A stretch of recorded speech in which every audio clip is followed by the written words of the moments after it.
हो चुकी है।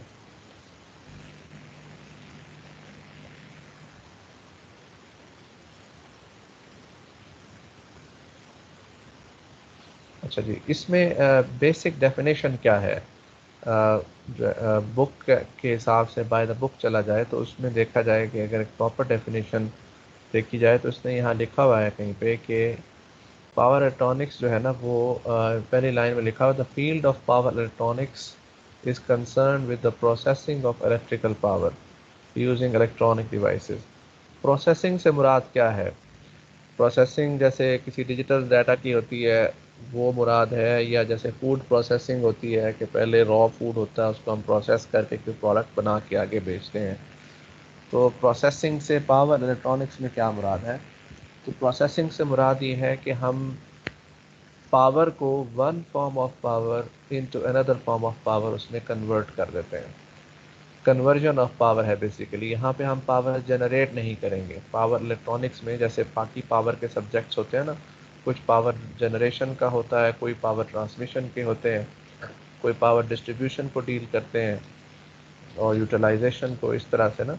तो पावर इलेक्ट्रॉनिक्स भी एक ऐसा सब्जेक्ट है जिसमें हम पावर को जनरेशन वाइज नहीं देखेंगे, बल्कि ऑलरेडी जनरेटेड पावर को हम उसको प्रोसेस करना, उसको कन्वर्ट करना from one form to another, वो हम और एफिशिएंटली डूइंग दैट। इसमें जो चीज़ है सबसे इम्पोर्टेंट वो है एफिशिएंसी।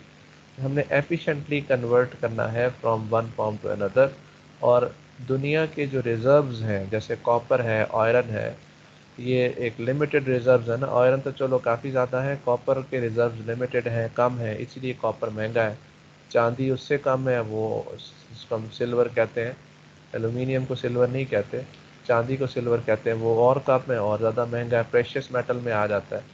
इसी तरह जो गोल्ड है वो उससे भी कम है क्वांटिटी दुनिया में, तो बहुत ज़्यादा प्रेशियस मेटल है, उसकी कीमत बहुत ज़्यादा है, थोड़े से लोहे के पीस की, लोहा कह रहा हूँ, गोल्ड के पीस की। इसी तरह डायमंड जो है वो भी बहुत महंगा है क्योंकि रेयर है ना।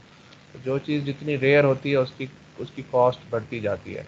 तो अगर पावर इलेक्ट्रॉनिक्स ना होती तो शायद कॉपर के रिजर्व जितने हमारे पास अब हैं उससे बहुत थोड़े रह चुके होते, या आयरन की जो ओर्स हैं, हमें बहुत मेटल को, आयरन को यूज़ करना पड़ता है। और हमारी चीज़ें, चार्जर्स, एडॉप्टर्स और ये जो जितनी भी पावर कन्वर्जन डिवाइसेस जो हम घर में यूज़ करते हैं, मैं अभी गिनवाऊंगा आप लोगों को, सारी गिनवाऊंगा ताकि आपको आइडिया हो कि आपके इर्द गिर्द किधर किधर पावर इलेक्ट्रॉनिक्स यूज़ हो रही है, जिससे हम फ़ायदा उठा रहे हैं और हमें पता भी नहीं है कि हम पावर इलेक्ट्रॉनिक्स को इस्तेमाल करते हुए जो है वो अपनी लाइफ को फैसिलिटेट कर रहे हैं। कीमतें भी बहुत कम हो जाती हैं डिवाइसेस की जो पावर इलेक्ट्रॉनिक्स बेस्ड होती हैं। तो मैं बात कर रहा था पावर प्रोसेसिंग की। पावर इलेक्ट्रॉनिक्स जो है वो एक तरह से पावर को प्रोसेस करता है। अब पावर प्रोसेसिंग जब मैं बार बार कह रहा हूँ इसका मतलब क्या है? सबसे सिंपलेस्ट फॉर्म में आप देखें, आप लोग लैपटॉप यूज़ कर रहे होंगे या मोबाइल फ़ोन्स यूज़ कर रहे होंगे, तो इसमें आपको लैपटॉप चलता है, बाज़ 12 वोल्ट पे चलते हैं, बाज़ 19 वोल्ट पे चलते हैं। बहरहाल जो भी जितने वोल्ट पे चलता है, इंटरनली उसको कन्वर्ट कर दिया जाता है टू 12 वोल्ट्स और 3.3 वोल्ट्स और 5 वोल्ट्स ना, जिसपे वो प्रोसेसर और उसकी बाकी चीज़ें चलती हैं। तो लेकिन आप ये देखें कि आप जो लैपटॉप को चार्ज करते हैं वो डायरेक्ट 220 पे नहीं करते। आप पहले उसको 220 वोल्ट से स्टेप डाउन करते हैं, और स्टेप डाउन करने के बाद आप उसको रेक्टिफाई करते हैं। रेक्टिफाई करने के बाद आप उसको फिल्टर से, कैपेसिटर से फिल्टर करते हैं, और फिर आप उसको लैपटॉप को चार्ज करते हैं। आप में से कोई मुझे एक बता दें कि इस जो काली सी डब्बी सी होती है, जो लैपटॉप की जो डब्बी सी होती है, इसमें क्या लगा होता है? ट्रांसफार्मर लगा होता है। जैसे आपने सेकंड थर्ड सेमेस्टर में पढ़ा होगा, आप एक पावर सप्लाई बनाते हैं, 220 वोल्ट से आप रेक्टिफाई करते हैं उसको। रेक्टिफाई करने के बाद मतलब सॉरी ट्रांसफार्मर लगाते हैं, ट्रांसफार्मर उसको रेक्टिफाई करता है। रेक्टिफाई करके आप उसको डीसी कर देते हैं, डीसी करके आगे आप लोड चलाते हैं। तो आपका क्या ख्याल है कि इस डब्बे के अंदर ये जो लैपटॉप की चार पावर सप्लाई होती है रेक्टेंगुलर शेप की, इसमें क्या हो सकता है? क्या लगा होगा? ट्रांसफार्मर लगा होगा, कैपेसिटर और डायोड्स लगे होंगे। कोई एक स्टूडेंट बताए, फॉर एग्जांपल मैं किसी सर का हो एक सकता करना। है वोल्टेज रेगुलेटर, ट्रांसफार्मर के साथ वोल्टेज रेगुलेटर लगाओ जो उसे स्पेसिफाई कर रहा हो वोल्टेज को। ओके ओके, एक आंसर तो ये हो गया। मोहम्मद तो पोटेंशियल कैपेसिटर लगा होगा। मोहम्मद हमजा ने कहा कि जी वो लगा होगा ट्रांसफार्मर के साथ वोल्टेज रेगुलेटर, और दूसरा क्या बता रहे थे, पोटेंशियल, पोटेंशियल का तो दूसरे स्टूडेंट ने तो जवाब दिया था अभी। Potential capacitor. पोटेंशियल कैपेसिटर, समझा नहीं, वो क्या चीज़ होती है? बहरहाल सर हमारे पास पहले ट्रांसफार्मर होगा जो स्टेप डाउन कर रहा होगा जी, वोल्टेजेस को, उसके बाद ओके सर ओके, हम उसको रेक्टिफाई करके कैपेसिटर के साथ उसको फिल्टर लगा देंगे, तो हमारे पास 12 वोल्ट जनरेट हो जाएंगे डीसी के। ठीक हो गया। तो ये है कन्वेंशनल टेक्निक। अगर आप 2000 में चले जाएं, 1999 में चले जाएं ना, तो अगर आप उस वक्त लैपटॉप अगर एग्जिस्ट करते होते सपोज, तो उस वक्त के जो चार्जर होते ना वो उस इस टेक्नोलॉजी पे बेस्ड होते, और उसका जो वज़न होता वो तकरीबन इससे 3 या 4 गुना ज़्यादा होता। यानी एक प्रॉपर वज़नी सी आप चीज़ उठा के फिर रहे होते, जितने वज़न लैपटॉप का होता तकरीबन उतना ही वज़न, अगर लैपटॉप आजकल के मॉडर्न दौर का समझा जाए तो, मतलब आपके पास लैपटॉप आजकल के दौर का है जो कि कॉम्पैक्ट है, लाइट वेट है। अगर आप पावर सप्लाई की पॉइंट ऑफ व्यू से देखें तो पावर सप्लाई आपकी 2000 या 1999 के ज़माने की है, जो ट्रांसफार्मर बेस्ड है, तो उसका वज़न बहुत ज़्यादा होता, और वो उसके अंदर चूँकि ट्रांसफार्मर लगा हुआ होता, ट्रांसफार्मर इसमें भी है लेकिन और टाइप का, वो बताता हूँ मैं। तो इसमें बिल्कुल भी अगर आप इसको तोड़ के देखें तो आपको छोटे छोटे इलेक्ट्रॉनिक्स के कंपोनेंट्स नज़र आएंगे, और एक सेंटर में छोटा सा कोई यूँ समझ लें कि 5 रुपए का जो सिक्का होता है ना, 10 रुपए का सिक्का, अगर आप उस जैसे सिक्के 10 15 4 5 स्टैक कर दें एक के ऊपर दूसरा, तो जो उसका वॉल्यूम होगा जो उसका साइज़ होगा वो तकरीबन उस साइज़ का ट्रांसफार्मर लगा होगा, which is capable of handling 60 या 90 वाट्स। आपका लैपटॉप का चार्जर इतना ही होता है, बड़े लैपटॉप्स का 90 वाट का, 120 वाट का होता है, छोटे लैपटॉप का 40 वाट 30 वाट का होता है।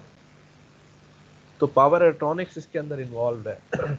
और इस तरीके से मोबाइल फ़ोन के चार्जर, अगर आप पुराने मोबाइल फ़ोन यूज़र्स हैं, बगैर सिम वाले मोबाइल आया करते थे जिसमें डायरेक्टली वो रेडियो कम्युनिकेशन होती थी, एंटेना बाहर निकलता था, और उसके ऊपर एलसीडी भी नहीं होती थी, एलईडी होती थी। उस वक्त अगर आप मोबाइल फ़ोन्स के चार्जर देखें तो वो वज़नी से चार्जर होते थे, क्योंकि उनको खोल के देखा जाए तो उनके अंदर एडाप्टर होता था। एडाप्टर मीन्स कि वो एक वोल्टेज को, एडाप्टर भी आपने देखे होंगे पुराने ज़मानों में, शायद अभी भी घरों में किसी के हों, रेडियो या टेप चलाने के लिए वो एक मोटा सा बल्कि सा शू होता है, शू ही इतना बड़ा लगा होता है, उसके अंदर ही ट्रांसफार्मर होता है। और उसके ऊपर बाद औक़ात मुख्तलिफ वोल्टेजेस की ऑप्शंस भी होती हैं, प्लस माइनस की ऑप्शन भी होती है, आप पोलैरिटी को रिवर्स कर लें। तो वो जो आपने बताया ना अभी, जो स्टूडेंट्स एका दुक्का ने जिन्होंने रिप्लाई किया है, तो वो बेसिकली यही है कि आपका वो 220 वोल्ट को पहले आप ट्रांसफार्मर से स्टेप डाउन करते हैं, कन्वेंशनल ट्रांसफार्मर से, फिर वो उसको रेक्टिफाई करता है और फिर वो उसको कैपेसिटर में स्टोर करता है, यू गेट डीसी वोल्टेज, और वो आप उसको यूज़ कर लेते हैं लोअर इलेक्ट्रॉनिक्स को पावर करने के लिए। बस उसमें बड़े प्रॉब्लम्स हैं। प्रॉब्लम नंबर 1 क्या है कि आपने लोहा इस्तेमाल किया, वेट बढ़ गया उसका, कोर है ना, आयरन कोर है, मोटा सारा ट्रांसफार्मर है, उसका कोर है, उसकी वजह से उसका वेट बढ़ गया। और दूसरा नुकसान क्या हुआ कि आपने जो ट्रांसफार्मर है वो 50 हर्ट्ज़ पे चूंकि ऑपरेट करना ना, हमारी जो ग्रिड है 50 हर्ट्ज़ पे चलती है, तो जाहिर बात है ट्रांसफार्मर भी 50 हर्ट्ज़ के लिए ही डिज़ाइन होगा। तो जब वो 50 हर्ट्ज़ पे आप उसको चलाते हैं, तो ये मैं सारी बातें आपको प्रॉब्लम समझाने के लिए कर रहा हूँ कि हमें क्या ज़रूरत पेश आई थी पेचीदा पावर इलेक्ट्रॉनिक्स की तरफ जाने की। तो मैं आपको कन्वेंशनल जो प्रॉब्लम्स थे जिसको दुनिया फेस कर रही थी, जिसकी वजह से हम जो है वो इस तरफ आए, हालांकि ये ज़्यादा रिलायबल होते हैं पावर इलेक्ट्रॉनिक्स वाली कन्वर्टर्स की निस्बत। Plain simple transformer is more reliable than today's complex power supply, ज़्यादा लाइफ होती है उनकी। बहरहाल फिर भी कुछ वजूहत हैं जो कि बहुत मजबूरी है, जिनकी वजह से हमें चेंज करना पड़ा, इसको स्विच करना पड़ा। तो मैं बात कर रहा था कि ट्रांसफार्मर का जो कोर है वो हैवी है, और उसके जो अंदर नंबर ऑफ़ टर्न्स हैं वो भी हमें ज़्यादा देनी पड़ती है, क्योंकि लो फ्रीक्वेंसी के ऊपर इंडक्टिव रिएक्टेंस लो होती है। X L is equal to 2 pi F L. तो एफ आपकी अगर लो होगी तो एक्स एल क्या होगी, एक्स एल भी लो होगी। तो जब आपकी एक्स एल लो है तो एक्स एल को बढ़ाने के लिए क्या करना पड़ेगा, 2 पाई एफ एल, एफ आपका लो है, 2 पाई आपका कांस्टेंट है, तो 2 पाई एफ एल, एल को आप बढ़ा सकते हैं, ताकि आपकी इंडक्टिव रिएक्टेंस बढ़ जाए। एक ट्रांसफार्मर बनाने वाला ट्रांसफार्मर बनाता है, वो कहता है मैंने स्टेप डाउन ट्रांसफार्मर बनाना है जो 10 वोल्ट्स 10 गुना वोल्टेज को कम कर दे, 220 उसको दे, वो 22 वोल्ट निकाल के दे। तो ऐसा ट्रांसफार्मर अगर कोई बनाता है और वो आप जैसा कोई इंजीनियर है और उसने सोचा है कि वाई नॉट कि मैं टर्न रेशो 10:1 की रखनी है ना, तो प्राइमरी में 10 चक्कर दे देता हूँ, सेकेंडरी में 1 चक्कर दे देता हूँ, तो 10 गुना वोल्टेज आएगी प्राइमरी साइड पे और 10 गुना कम वोल्टेज मिल जाएगी सेकेंडरी साइड पे। 220 देंगे प्राइमरी साइड पे, सेकेंडरी साइड पे आपको 22 वोल्ट मिल जाएंगे। बड़ी आसानी से आप हाथ से 10 टर्न प्राइमरी के देंगे और सिर्फ 1 टर्न सेकेंडरी का देंगे, तो ट्रांसफार्मर चल जाएगा। कोई साहिब शऊर बच्चा मुझे बताए कि चल जाएगा ट्रांसफार्मर कि नहीं चलेगा।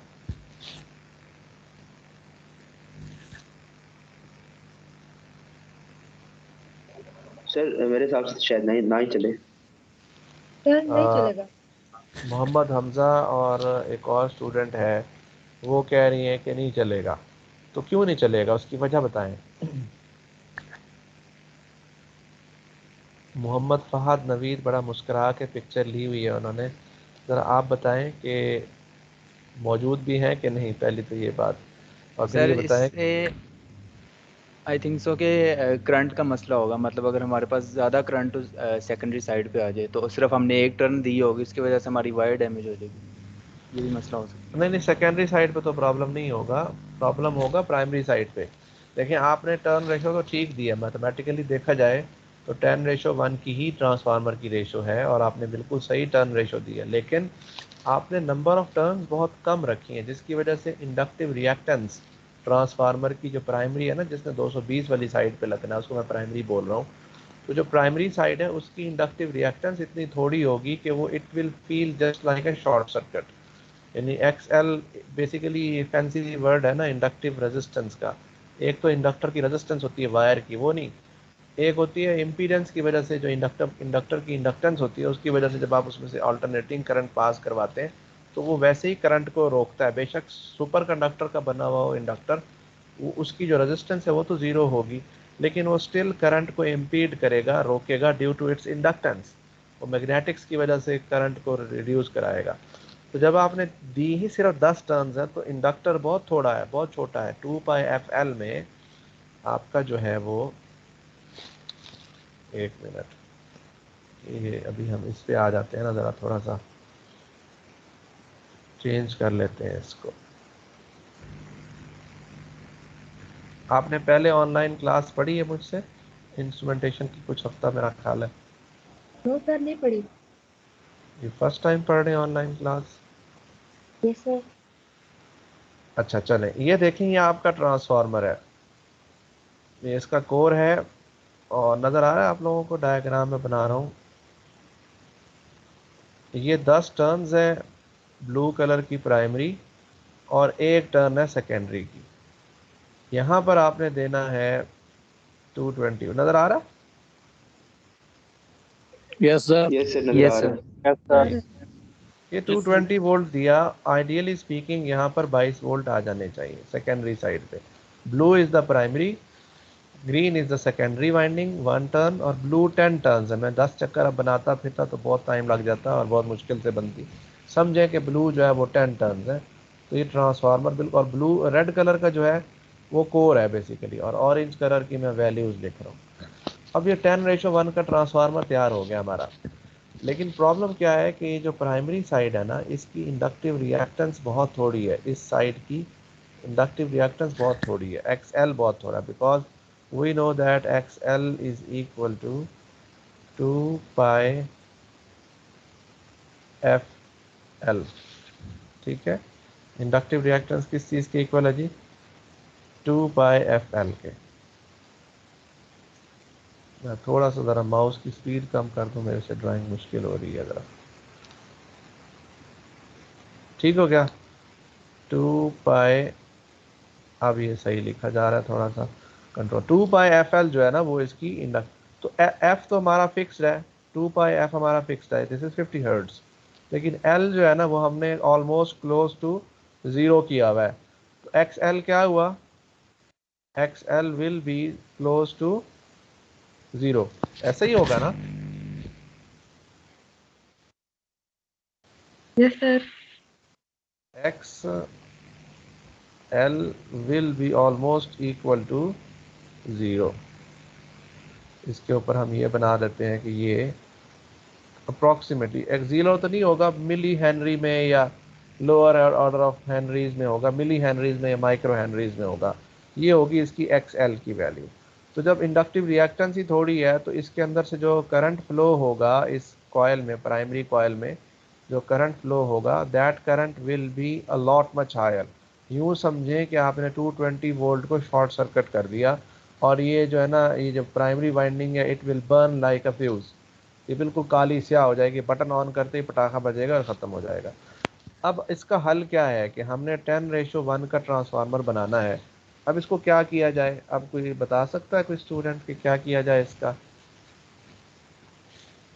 सर ज़्यादा नंबर ऑफ टर्न्स दे दें प्राइमरी साइड पे, और नंबर ऑफ टर्न्स को मतलब के रेशियो को इक्वल रखने के लिए फिर सेकेंडरी साइड पे भी उस तरह सेकेंडरी ढूंढते हैं साइड जैसे पे हम। भी बिल्कुल एग्जैक्टली सही कहा आपने कि हम प्राइमरी साइड पे बजाय इसके कि जो है वो 10 टर्न्स दें, सीधा सीधा मैथ रखने के चक्कर में कि 10 सेकेंडरी में प्राइमरी में दें और जनाब एक जो है वो प्राइमरी में दें, सेकेंडरी में दें, तो हम क्या करेंगे?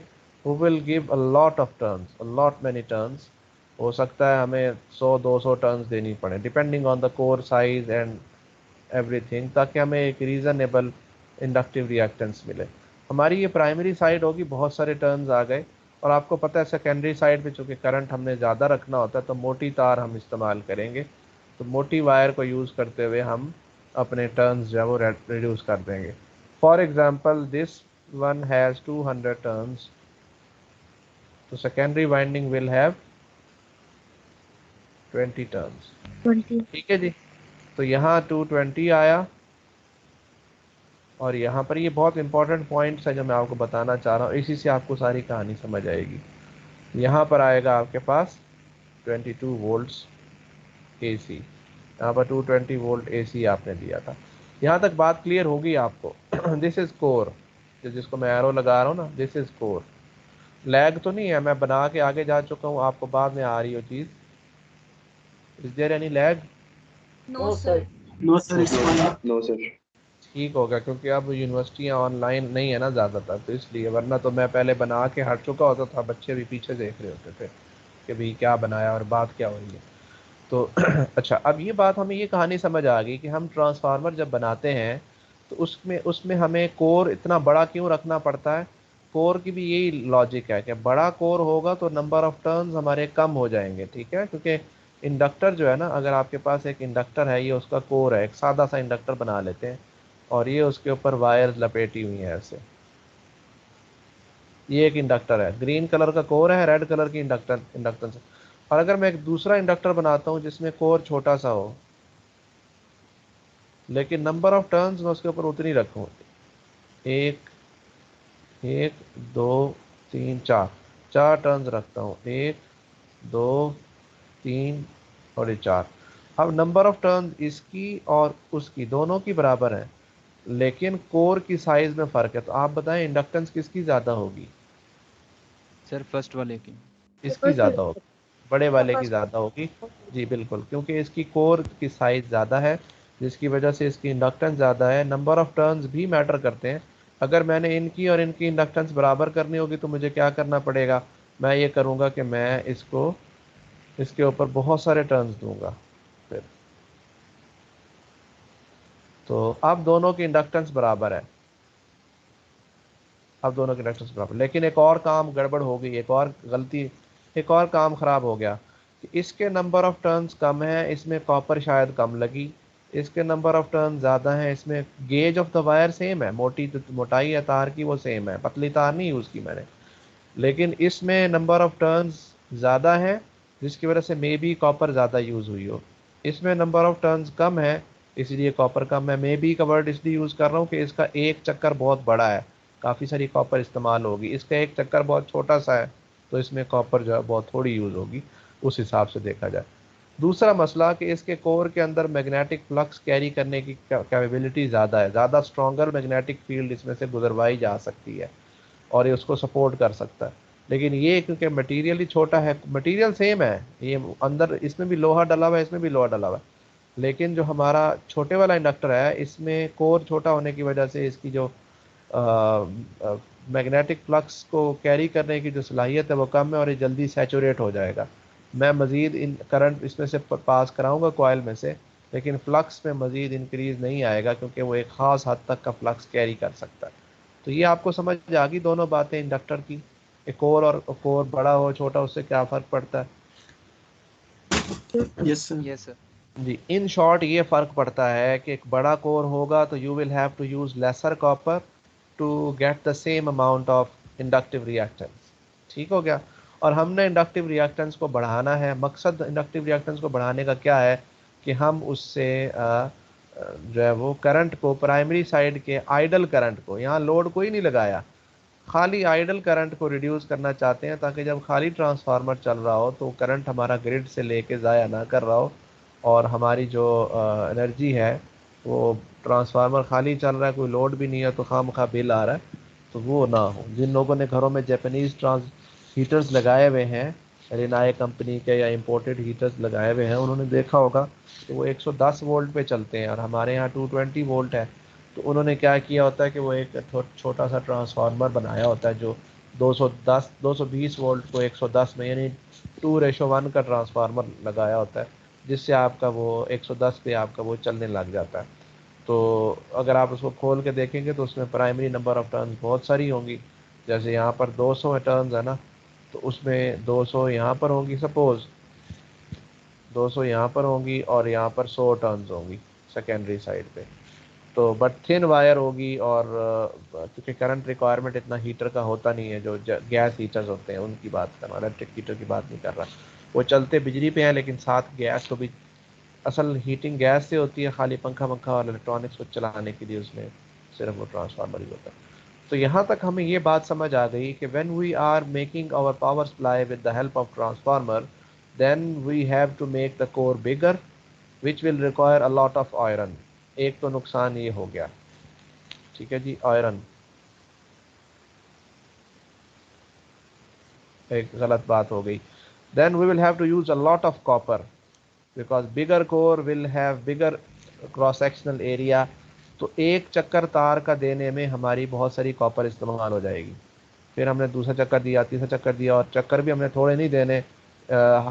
हमारी 50 हर्ट्ज फ्रीक्वेंसी है, उसके चक्कर में हमें, उसकी वजह से हमें क्योंकि frequency is very low, so 2πfl मैंने बताया था ना, तो 2πfl में इंडक्टेंस को बढ़ा सकते हैं। एफ हमारा 50 हर्ट्ज है, we can not do anything about that. 2πf जो है वो भी it is a constant number, so we can not do anything about that either. तो हम क्या करेंगे, we can only change L. To change L we have to change the number of turns और increase the number of turns, and to get the more effect and to avoid the use of excessive use of copper, we have to increase the core size as well. Core size also depends on the rating of the transformer कि कितना बड़ा आपका transformer, कितनी rating का, कितने KVA का transformer बनाना है, ताकि उतना स्ट्रॉन्ग फ्लक्स जो है ना, उतना ताकतवर फ्लक्स इसमें से फ्लो कर सके और वो प्राइमरी साइड से होके फ्लक्स सेकेंडरी में एंटर हो सके और सेकेंडरी से होके वापस प्राइमरी में, तो उसका ये लूप बन सके। बड़े ट्रांसफार्मर में हमें कोर भी बड़ी रखनी पड़ती है। छोटी कोर रखेंगे तो यहाँ से फ्लक्स प्राइमरी साइड तो बड़ी ताकतवर जनरेट कर रही होगी, लेकिन वो कैरी करके सेकेंडरी में नहीं लेके जा सकेगा, जिसकी वजह से ट्रांसफार्मर में लॉसेस आएंगे। तो ये बात आपको सारी मैंने आहिस्ता आहिस्ता बता दी कि भाई वजह क्या है कि हमें लो फ्रीक्वेंसी की वजह से हमें ट्रांसफार्मर की कोर बड़ी रखनी पड़ती है। वन प्रॉब्लम वाज कि we need to use big iron, heavy heavy हो जाती है चीज़। आयरन आ गया ना तो चीज़ बहुत हैवी हो गई। दूसरा मसला कि we have to use more copper. Copper के स्पेलिंग COPPER होता है ना तो ये आ गया, we have to use more copper. ये चीज़ें हो गई। अब कॉपर क्यों यूज़ होती है, क्योंकि ट्रांसफार्मर का कोर ज़्यादा है, नंबर ऑफ टर्न ज़्यादा देनी पड़ती हैं। चलो कोर बड़ा हो कोई मसला नहीं, हमें नंबर ऑफ टर्न्स कम देनी पड़े तो वो भी हमारा मसला हल नहीं होता। नंबर ऑफ टर्न्स भी ज़्यादा देनी पड़ती हैं क्योंकि हमारा जो इंडक्टिव रिएक्टेंस है वो पूरी नहीं होती। इंडक्टिव रिएक्टेंस पूरी ना हो तो खामखा प्राइमरी से बहुत सारा करंट ड्रॉ करता रहेगा ट्रांसफार्मर। तो एक मसला ये हो गया कि कॉपर हो गई, ये भी एक बुरी बात हो गई। अच्छा, अब इसके बाद चीज़ आती है, चलें हम कहते हैं जी ये भी हमारे पास वाफर मिकदार में है, ये भी सपोज कर लिए हमारे पास वाफर मिकदार में है, these two are not a very big problem, let's say. अब आगे आप क्या करेंगे, ये जो पावर आ रही है आगे आप इसको डालेंगे रेक्टिफायर में, ब्रिज रेक्टिफायर में, क्योंकि ये भी एसी ही आ रही है ना, डीसी तभी नहीं बनी, हमारी इलेक्ट्रॉनिक्स तो डीसी पे चलती है। तो ये आएगा एसी से डीसी में कन्वर्ट कर दिया, सिंबल मैंने बनाया डीसी का, नीचे एसी का। ये ब्रिज रेक्टिफायर, हम ब्रिज रेक्टिफायर पूरा नहीं बनाते, वो डायोड सारा आपको समझ है ही, आप फाइनल ईयर के स्टूडेंट्स हैं, you know that how a simple bridge rectifier works. ये अब आपका आ गया DC output, and that DC output will not be 22 volts. कितना होगा तो बताए? Sir 12 volt. 12 वोल्ट क्यों होगा? 22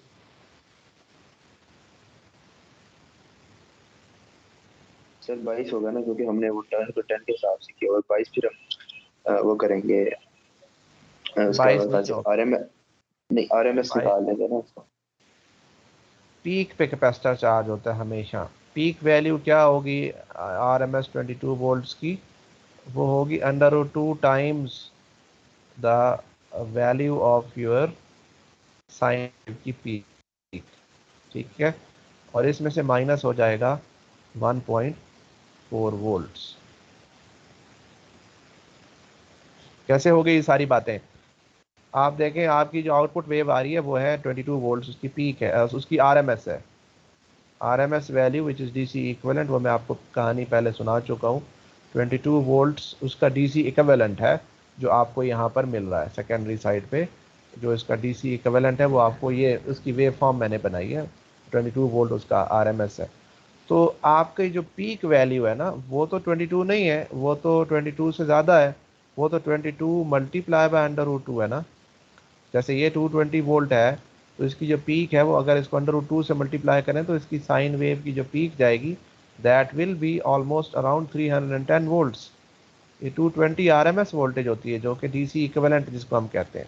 इस बात की तो समझ है ना, ये बात तो यस समझ सर। है ना आपको? तो इसलिए आपका जो जी सर। कैपेसिटर होता है ना, जब आप इसको रेक्टिफाई करते हैं तो हर डायोड 0.7 वोल्ट सपोज एक डायोड माइनस कर रहा है, तो ब्रिज रेक्टिफायर में कॉन्फ़िगरेशन इस तरह से होती है कि दो डायोड्स आपस में सीरीज में आते हैं, 0.7 प्लस 0.7, वो 0.7 वोल्ट 1.4 वोल्ट जो है ना वो आपकी जो इनपुट वेव फॉर्म आ रही है उसमें से 1.4 वोल्ट माइनस कर लेते हैं। लोडेड कंडीशन में और भी ज़्यादा हो जाता है, जब डायोड पे लोड पड़ता है तो उसके क्रॉस 0.7 नहीं होता, ये याद रख लें, डायोड के क्रॉस जब लोड पड़ता है तो उसके cross 0.8 0.9, and even in very loaded condition, heavily loaded condition, diode के क्रॉस 1 या 1 वोल्ट से एक्सेस भी आ सकता है। At that point diode is getting very hot, तो उसको हम उसके साथ हम हीट सिंक लगाते हैं और फैन लगाते हैं ताकि वो ओवरलोड हुआ पड़ा है तो ओवर हीट होकर डैमेज ना हो। तो इसलिए 0.7 एक बेयर मिनिमम है, under no load condition 0.7 volt तक तकरीबन ड्रॉप करता। तो चार डायोड्स होते हैं ना, तो उसमें कॉन्फ़िगरेशन इस तरह से बनती है कि दो डायोड सीरीज में आते हैं, तो सादा हिसाब करें तो 1.4 वोल्ट वैसे ही खा जाता है। आपने ये वेव फॉर्म दी ना, ये जो मैंने पिंक ब्लू कलर की ऊपर लेफ्ट कॉर्नर पे बनाई है, तो आपको जो रेक्टिफायर के बाद वेव फॉर्म मिलेगी वो यूँ मिलेगी, थोड़ी सी छोटी होगी, थोड़ा सा उसका एम्पलीट्यूड कम होगा और इसका एम्पलीट्यूड 1.4 वोल्ट कम होगा, यानी कि 21 पॉइंट नहीं 20 पॉइंट कितना होगा 6, 22 वोल्ट में से 1.4 माइनस करो, -1.4 Yes, sir. जी 20.7. 20.6 जी 29.7. नहीं बेटा 22 में से माइनस कर रहा हूँ ना 1.4, तो 29 कैसे हो गया? 20.6 आएगा ना, 22 में से 1.4 माइनस कर लें तो 20.6 आ जाएगा, ठीक है। एक्सक्यूज मी सर, इसको मल्टीप्लाई ना करें, इसको ना मल्टीप्लाई करें, ये थोड़ी सी इसमें मिस्टेक हो गई है मेरे से, ये गलत है। मैं आपको बताता हूँ उसकी रीज़न क्या है कि पहले तो ये माइनस होगा, इधर आके पहले आपको माइनस, इधर इधर से इधर तक आते हैं पहले माइनस होगा, फिर उसको हम अंडर रूट 2 से मल्टीप्लाई करेंगे। ठीक है, तो यूं कर लें, ये यूं ऐसे, ये ठीक है। अब जी आपका सवाल था बेटा, ओ सॉरी ये भी नहीं ठीक, इसका अंडर रूट 2 से थोड़ी माइनस। जी आप सवाल करें, आपका क्वेश्चन था कोई, किसी ने एक्सक्यूज मी सर कहा। सर क्लियर हो गया, ये पूछना था मैंने। जी ठीक, ये इस तरह होगा, ये पहले आप उसमें से 22 में से आप 1.4 वोल्ट माइनस कर लेंगे, तो जो रिमेनिंग एसी वोल्टेज होगी वो कैपेसिटर, क्योंकि पीक्स पे स्टोर होता है, कैपेसिटर ने अपनी वोल्टेज पीक पे स्टोर करनी है। लोड होगा तो कैपेसिटर की वोल्टेज गिरेगी। अच्छा आउटपुट भी ये वाली नहीं होगी, आउटपुट ये साइन वेव नहीं आएगी इसकी, यहाँ से साइन वेव आ रही थी ना, तो यहाँ पर आपकी बन जाएगी पल्सेटिंग डीसी, क्योंकि जो निचला साइकिल है, ऊपर वाला साइकिल तो इधर आ गया, ठीक है, जो नीचे वाला साइकिल था वो भी इन्वर्ट होके ऊपर की तरफ आ गया। तो ये तो आपकी बेसिक इलेक्ट्रॉनिक्स है, मैं इसलिए इसको इतना अच्छा करके नहीं बना रहा है, छोटी बेसिक सी चीज़ें। तो आपकी ये पल्सेटिंग डीसी आ गई, तो इसकी जो पीक वैल्यू है वो 22 माइनस 1.4 वोल्ट होगी, जो कि मैंने यहाँ लिखी है। तो बल्कि 22, वो फिर आप उसको पीक से मल्टीप्लाई कर, अंडर रूट 2 से मल्टीप्लाई करेंगे तो आपको पीक मिल जाएगी। या दूसरे मानों में वो बात पहले ठीक थी, पता नहीं मैं इधर क्यों चला गया। पहले आपको पीक निकालनी है आपकी, इससे फ़र्क नहीं पड़ता कि पहले कौन सा आएगा बाद में कौन सा आएगा। पहले आपको पता होना चाहिए कि आपकी इनपुट वेव फॉर्म की पीक कितनी है, जो इसको आ रही है ना वेव फॉर्म, उसकी पीक कितनी है। आपको पीक पता चल गया यूजिंग दिस फॉर्मूला, ठीक है। अब जब आप पीक पता चल गया, आपको पता है इस डब्बे ने, ये जिसको मैं पिंक कलर से सर्कल कर रहा हूँ, ये जो डब्बा है इसने 1.4 वोल्ट माइनस कर लेना है पीक में से। तो जब आप इसको, इस वेव फॉर्म को, जो ग्रीन कलर की ये बनाई हुई है, जब ये इससे पास होगी तो एक तो फ्लिप हो जाएगा निचला हिस्सा, और 1.4 वोल्ट इसमें से माइनस हो जाएगा, यानी ये पॉजिटिव हिस्सा ये आ गया, नेगेटिव हिस्सा जो था वो फ्लिप होके ऊपर को चला गया। एट द सेम टाइम दूसरा काम क्या हुआ कि इसमें से 1.4 वोल्ट माइनस हो गया। तो बहरहाल ये बात हमारा मेन कंसर्न नहीं है, लेकिन ये होगा इसी तरीके से ही, ठीक है जी। 22 मल्टीप्लाई बाय अंडर रूट 2, इससे हमें पीक वोल्टेज मिल गई। और पीक हम क्यों चाह रहे हैं, क्योंकि कैपेसिटर हमारा पीक पे स्टोर होता है, और अगर लोडेड कंडीशन ना हो तो उसकी वोल्टेज जहाँ पर पीक आती है ना, आपकी जो पल्सेटिंग डीसी है ना आउटपुट में जो आ रही है, कैपेसिटर आपका उसकी पीक पे स्टोर हो जाता है। कैपेसिटर की वोल्टेज का वेव फॉर्म है, जो कि मैं ग्रे कलर में अभी बनाने लगा हूँ। Capacitor will charge at this and will stay at this position, क्योंकि उसने तो पीक पे चार्ज हो जाना है एक दफ़ा, नेक्स्ट टाइम वो डिस्चार्ज नहीं हो रहा तो पीक्स को टच करता हुआ जाता जाएगा। हाँ अगर आपने लोड डाला है तो फिर क्या होगा कि लोडेड कंडीशन में कैपेसिटर की वोल्टेज गिरेगी थोड़ी सी, और फिर अगला साइकिल फिर उसको चार्ज करेगा, फिर गिरेगी, फिर चार्ज करेगा, तो थोड़े से रिपल आएंगे जिस पे आप रिपल कैलकुलेट करते हैं। तो ये ग्रे कलर की अगर voltage wave form, output voltage wave form देखी जाए तो उसमें रिपल इफेक्ट आएगा। ये बातें समझ आई हैं कि नहीं आई? ये मैं इस वेव फॉर्म की बात कर रहा था जो मैंने अभी बनाई है। ये आपकी yes sir. Rectified AC DC rectify होके ऐसी थी ना, अगर कैपेसिटर ना होता तो ऐसी वेव फॉर्म नज़र आती। चूँकि हमने कैपेसिटर अब लगा दिया है तो उसने फ़िल्टरिंग करनी है। तो कैपेसिटर ने फ़िल्टरिंग किस तरह करनी है, कैपेसिटर पहले यहाँ से चार्ज होगा input wave form grey colour की वोल्टेज के साथ ही, और जब वो चार्ज हो जाएगा तो अब वो एक खास पीक पे चार्ज हो चुका, और every peak is appearing at the same level, तो वो फिर उसी पीक के ऊपर ही अपने आप को मेंटेन रखेगा, ठीक है। तो लेकिन अगर लोड हो, यहाँ मैं रजिस्टर लगा दूँ एज अ लोड, या कोई भी मोटर चला रहे हैं, कोई पंप चला रहे हैं, कुछ भी, तो उससे डिपेंडिंग ऑन द लोड, जितना हैवी लोड होगा उतना ही वो नीचे जाएगा। ये जो है एक मीडियम लेवल का लोड है, तो आउटपुट वेव फॉर्म आपको रेड कलर की नज़र आएगी, ग्रे नहीं नज़र आएगी। ग्रे तो फिल्टर होने के बाद छुप गई ना, तो रेड कलर की वेव फॉर्म आपकी एक्चुअल डीसी वेव फॉर्म है, जो इन दो पॉइंट्स पे आपको मल्टीमीटर से ऑसिलोस्कोप से नज़र आएगी। अगर मैं लोड बढ़ा दूं तो लोड बढ़ाने से क्या होगा कि रिपल का इफेक्ट बढ़ जाएगा, वोल्टेज यूं गिरेगी बहुत ज़्यादा और फिर ऊपर जाएगी, और फिर कैपेसिटर फ़ौरन डिस्चार्ज होगा, फिर वो चार्ज होगा, फिर बहुत ज़्यादा डिस्चार्ज होगा, क्योंकि आप उसको कैपेसिटर को बहुत ज़्यादा लोड डाला हुआ है आपने, सपोज ज़्यादा लोड को हम इस तरह शो कर लेते हैं, मैंने 3 रजिस्टर्स लगा दिए इसके पैरेलल में, तो बहुत ज़्यादा लोड आएगा, जिसकी वजह से इसकी जो आउटपुट वेव फॉर्म अगर मैं कंटिन्यू करूं तो वो यूं बनेगी। और इसमें रिपल कंटेंट ज़्यादा है। रिपल क्या होता है? मिनिमम और मैक्सिमम का जो दरमियानी गैप होता है उसको हम कहते हैं रिपल वोल्टेज, वी आर। इसका कॉन्सेप्ट भी आगे हम पावर इलेक्ट्रॉनिक्स में पढ़ेंगे, लेकिन वो इन ट्रांसफार्मर के लिए नहीं पढ़ेंगे, बल्कि हम वो हाई फ्रीक्वेंसी ट्रांसफार्मर्स के लिए पढ़ेंगे। अच्छा, यहाँ तक कोई सवाल हो तो आप कर सकते हैं। आयरन का पता चल गया ज़्यादा यूज़ होता है, कॉपर का पता चल गया ज़्यादा यूज़ होता है। यहाँ तक आपको बात समझ आ गई? Yes sir. ठीक हो गया। अच्छा, एक एक और बात कि आपको फिल्टरिंग के लिए कैपेसिटर भी बड़ा चाहिए। जब आपकी फ्रीक्वेंसी कम होती है ना, then you have to apply bigger capacitor to filter the ripples. ये जो मैंने अभी आपको रिपल बना के दिखाए थे ये वाले, दे आर रिपल्स, और उसको फिल्टर करने के लिए हमें कैपेसिटर लगाना पड़ा जिसने रिपल्स को स्मूथ कर दिया, ऐसे कर दिया, ऐसे स्मूथ कर दिया। और डिपेंडिंग ऑन द लोड, अगर लोड ज़्यादा होगा तो रिपल कंटेंट बहुत ज़्यादा होगा। तो आपकी आउटपुट किसका फंक्शन होगी? लोड का। अनलोडेड कंडीशन में ऑसिलोस्कोप लगाएंगे तो आपको बड़ी स्ट्रेट स्मूथ डीसी वोल्टेज मिलेगी। लोड डालेंगे थोड़ा सा रिपल बनना शुरू हो जाएंगे ऐसे। ज़्यादा लोड डालेंगे तो कैपेसिटर ज़्यादा रिपल बनाएगा। ठीक है, यानी ज़ीरो लेवल तो कहीं नीचे ये पड़ा हुआ है ना, तो वोल्टेज हमेशा कंसीडर डीसी ही की जाएगी, क्योंकि वो ज़ीरो नहीं हुई कभी। बस उसकी डीसी की लाइन जिस तरह स्ट्रेट डीसी होती है ना, उस तरह नहीं रहेगी, बल्कि रिपल कंटेंट बीच में आना शुरू हो जाएगा। तो अब इसको फिल्टर करने के लिए अगर मैं चाहता हूँ मैं हैवी लोड के ऊपर भी, यानी जो मैंने ये वाली वेव फॉर्म बनाई है ये हैवी लोड के ऊपर बनाई है ना, तो मैं ये चाहता हूँ कि अगर हैवी लोड कंडीशन में भी मैं अच्छा रिजल्ट लेना चाहता हूँ, स्मूथ आउटपुट डीसी लेके आना चाहता हूँ, तो फिर मेरे पास क्या हल है? कोई बता सकता है क्या तरीका कार है कि मैं इसको हाई हैवी लोड पे भी मैं चाहूँ कि यार मेरी रिपल कंटेंट बेहतर हो जाए और जनाब आउटपुट वेव फॉर्म ज़रा स्मूथ और ज़्यादा क्लोज टू डीसी हो जाए, तो मैं क्या करूँगा? सर कैपेसिटर लगाएंगे अच्छी वैल्यू का।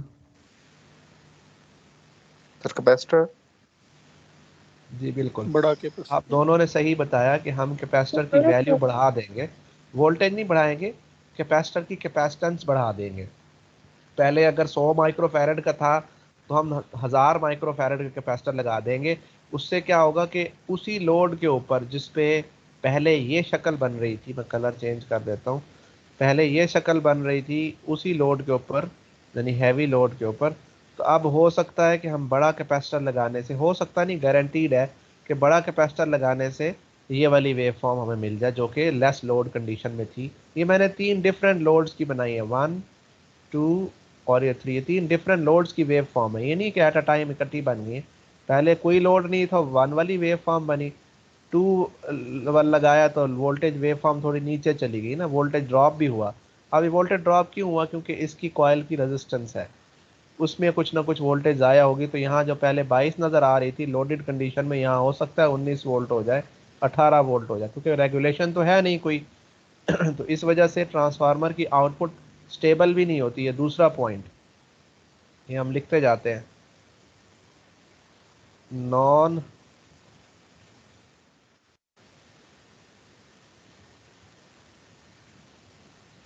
नॉन रेगुलेटेड,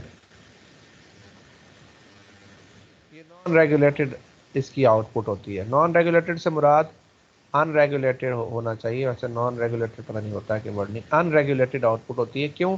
क्योंकि अगर आप लोड नहीं लगाएंगे तो वोल्टेज हायर होगी, लोड लगाएंगे थोड़ा थोड़ा सा तो वोल्टेज गिरेगी, लोड और ज़्यादा करेंगे वोल्टेज और ज़्यादा गिर जाएगी।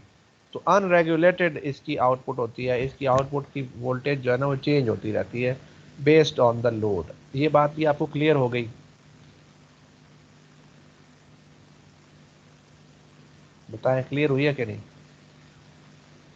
Yes unregulated sir. वाली। Yes sir. जी सर ठीक हो क्लियर गया। हो गई। अजान हो रही है, ज़रा 1 मिनट वो वेट कर लें।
जी, तो चौथी चीज़ मैंने अभी जब अजान हो रही थी तो मैंने ऐड की कि आपका जो कैपेसिटर है, फिल्टर कैपेसिटर, वो भी काफ़ी बड़ी साइज़ का हो जाता है।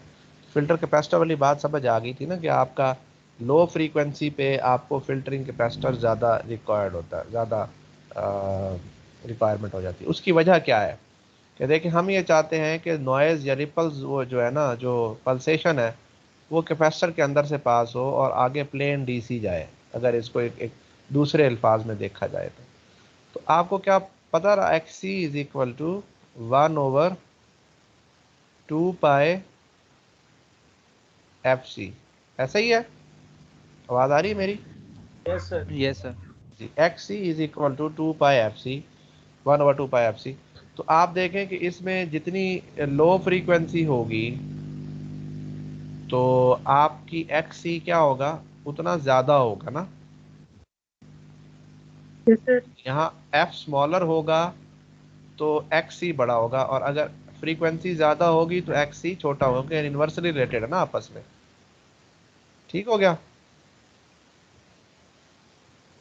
और जितना बड़ा कैपेसिटर होगा उतनी ही कम एफ सी होगी, एक्स सी होगी।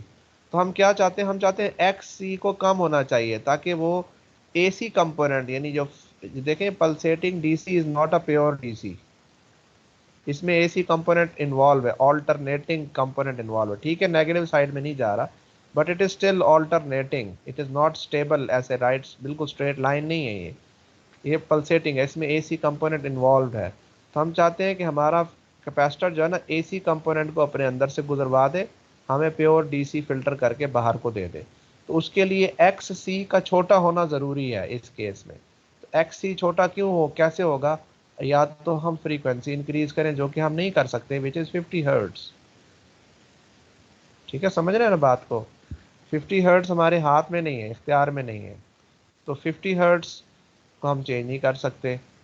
2 पाई वैसे ही एक कांस्टेंट नंबर है, उसको नहीं चेंज कर सकते। तो किसको क्या कर सकते हैं चेंज? बोले, आप सर साथ साथ सी को बोला करें। इंक्रीज करना पड़ेगा। सी सर को capacity increase. Sir capacity peak की कैपेसिटी। वैल्यू। सर जी पीक की जी, वैल्यू। बिल्कुल बिल्कुल। अगर मैं अगर फॉर एग्जांपल यहाँ पर, अच्छा, बिगर कैपेसिटर रिक्वायर्ड फॉर फिल्टर, ये भी है। तो अच्छा, ये चार बातें हो गई। पांचवा नुकसान इसमें क्या है कि आप इसमें जो डायोड यूज करते हैं वो Excuse me, लो sir। फ्रीक्वेंसी। जी जी जी। सर हमारा एक्स सी को अगर हम कम करेंगे तो उससे हमारी रिपल्स किस तरह कम होंगी? रिपल्स को एसी कंटेंट को एब्जॉर्ब कर लेगा, और जो डीसी कंटेंट है वो उसको पास करने देगा। ये मैंने एक इनडायरेक्ट अप्रोच आपको समझाई है, वरना लॉजिकली स्पीकिंग आप देखें तो कैपेसिटर जितना बड़ा होगा वो उतना ही पहले साइकिल में एनर्जी, देखें ना, अगर आपके पास ये वेव फॉर्म है, ये तो आपकी आ रही है ना रेक्टिफाई होके। तो जब आपका कैपेसिटर बड़ा होता है ना साइज में, तो उसका ये होता है कैपेसिटेंस वाइज, यहाँ तक तो कैपेसिटर चार्ज होता है, ठीक है। उसके बाद फिर वो कैपेसिटर अपनी वोल्टेज को मेंटेन रखता है बिकॉज ऑफ इट्स कैपेसिटेंस। यहाँ ये जो ट्रायंगुलर एरिया है, जिसको मैं रेड कलर से, चलो जिसको मैं डार्क ब्लू कलर से फिल करता हूँ, ये जो एरिया है ना, इसमें कैपेसिटर को खुद से पावर देनी पड़ती है, क्योंकि इस ब्लू एरिया में देखा जाए तो आपके जो कैपेसिटर की जो वोल्टेज है, वो आपकी जो सोर्स वोल्टेज है, जैसे ये रेड कलर की जगह है, ये कम है और कैपेसिटर की वोल्टेज ज़्यादा है।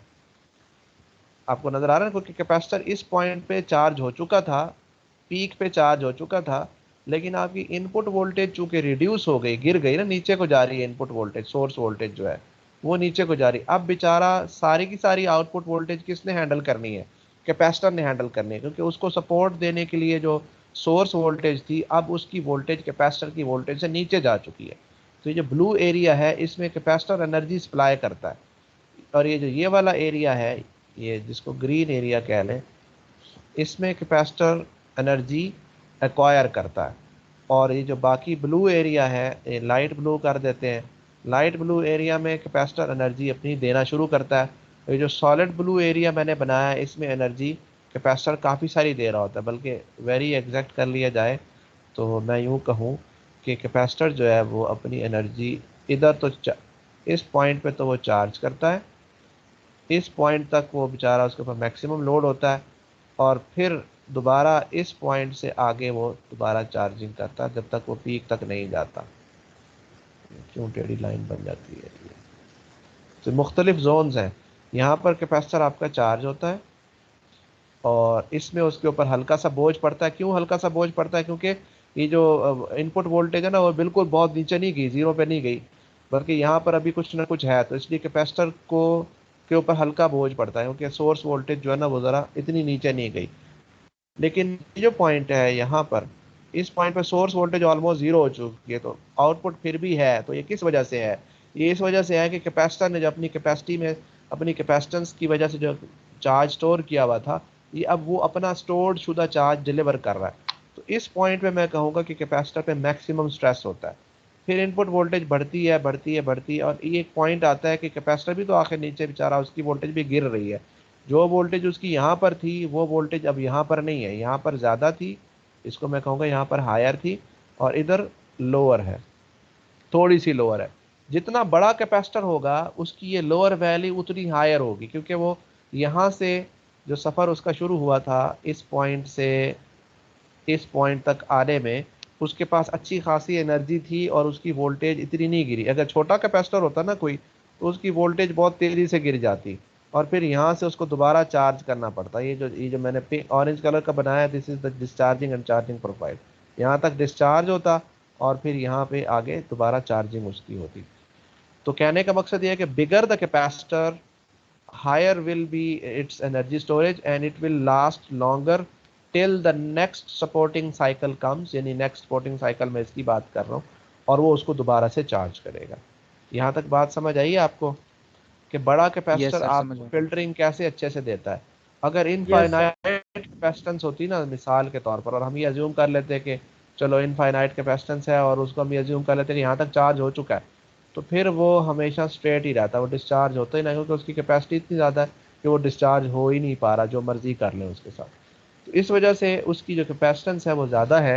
बिगर द अच्छा स्मॉलर कैपेसिटेंस होगी बहुत थोड़ी, तो पूरा ही तकरीबन डिस्चार्ज हो जाएगा और फिर दोबारा चार्ज होगा, और तकरीबन पूरा ज़ीरो तक नहीं जाएगा, ऑलमोस्ट वो ज़ीरो के करीब, और बिल्कुल माइक्रो पिको फैरेड में कर देंगे कैपेसिटेंस, तो वो चार्ज होगा और बेचारा खुद ही डिस्चार्ज हो जाएगा। बिल्कुल ज़ीरो पे जब आएगा ना उसकी, तो वोल्टेज फॉर्म बिल्कुल ज़ीरो, थोड़ी देर के लिए ज़ीरो पे आती है ना, देखें बिल्कुल मामूली देर के लिए ज़ीरो पे आती है, तो उतनी देर के लिए उसमें कुछ थोड़ा बहुत सांस तड़ होगी उसमें, जिस तरह सादा अल्फाज में कहें कि वो उसको थोड़ा सपोर्ट कर लेगा, बाकी दोबारा वो इनपुट वोल्टेज सोर्स का चार्ज होगा और लोड के साथ फिर खुद ही डिस्चार्ज हो जाएगा, क्योंकि उसकी कैपेसिटेंस इतनी थोड़ी है कि वो अपनी वोल्टेज को मेंटेन नहीं कर पा रहा कि ये ब्रिज बना सके from one ripple to another ripple. ये ब्रिजिंग जो बनाता है ये कैपेसिटर अपनी कैपेसिटेंस की वजह से बनाता है।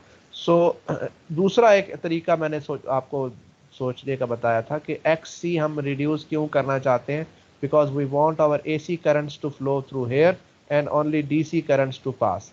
तो जो इसमें जो रिपल कंटेंट है it is considered as AC, और इसका जो एवरेज वैल्यू है इसके अंदर जाहिर बात है एक एवरेज वैल्यू छुपी हुई है ना, क्योंकि ये एक ज़ीरो से अबव सिग्नल है।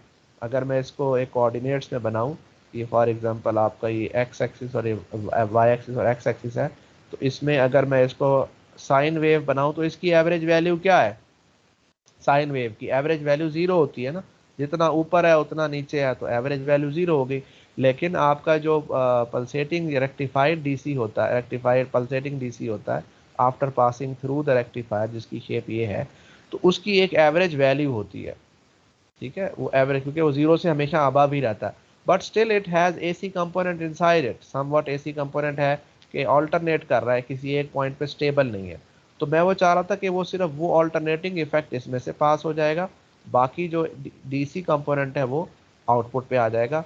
For that to happen we need X C to be small.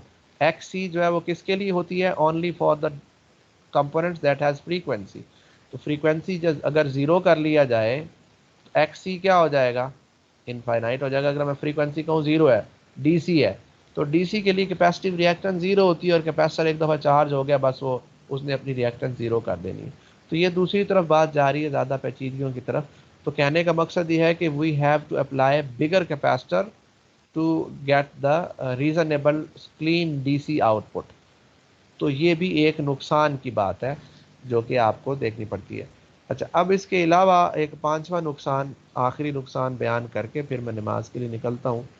आखिरी इसका प्रॉब्लम ये है इस टेक्निक का, low frequency transformer based power supplies का एक नुकसान ये भी है कि इसमें जो आप रेक्टिफायर यूज़ करते हैं आपको अमूमन ब्रिज रेक्टिफायर यूज़ करना पड़ता है which eats away almost 1.4 to 2 volts of your source voltage. यहाँ से जो भी वोल्टेज आ रहा है वो 1.4 से 2 वोल्ट तक उसमें से वो वोल्टेज माइनस करवा रहा है, क्योंकि मुझे ब्रिज रेक्टिफिकेशन यूज़ करनी पड़ रही है। और डायोड्स भी हम आम conventional general purpose low frequency diodes use करते हैं जो कि 0.7 वोल्ट्स ड्रॉप देते हैं। अगर हम शॉर्ट की बैरियर डायोड यूज़ करें तो 0.3 0.4 वोल्ट्स उनका फॉरवर्ड ड्रॉप होता है और वो फास्ट स्विचिंग डायोड्स होते हैं, वो पावर इलेक्ट्रॉनिक्स में हम वो यूज़ करते हैं, तो उससे हमारा ये लॉस भी कम हो जाता है। तो हम जो फर्स्ट लैब करेंगे गालिबा अगर इंट्रोडक्शन वाली लैब के बाद, उसमें हम यही देखेंगे कि एक नॉर्मल डायोड में जंक्शन डायोड जो होता है नॉर्मल, उसमें किस वजह से लॉसेस ज़्यादा होते हैं, क्योंकि वो अपने अक्रॉस वोल्टेज ज़्यादा डेवलप करवा लेता है। उसके अक्रॉस जो वोल्टेज डेवलप होता है उस डायोड के वो 0.7 वोल्ट्स होता है almost under not loaded under no loaded condition. लेकिन अगर उस पर लोड डालते हैं तो 0.9 वोल्ट भी हो सकता है, 0.8 वोल्ट भी हो सकता है। तो जब इसमें से फॉर एग्जांपल 10 एम्पियर फ्लो कर रहा है करंट और इसके अक्रॉस 0.9 वोल्ट आ रहा है प्लस माइनस, तो इसके अक्रॉस इसमें हीट डिसिपेशन कितनी हो रही है बताएं?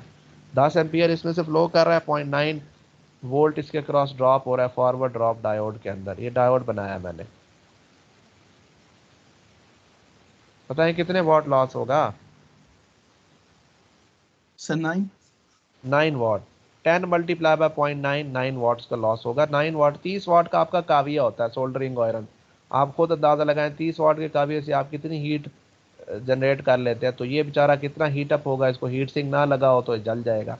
अगर मैं उसकी जगह पर शॉर्ट की डायोड लगाता हूँ, उसका सिंबल ये होता है,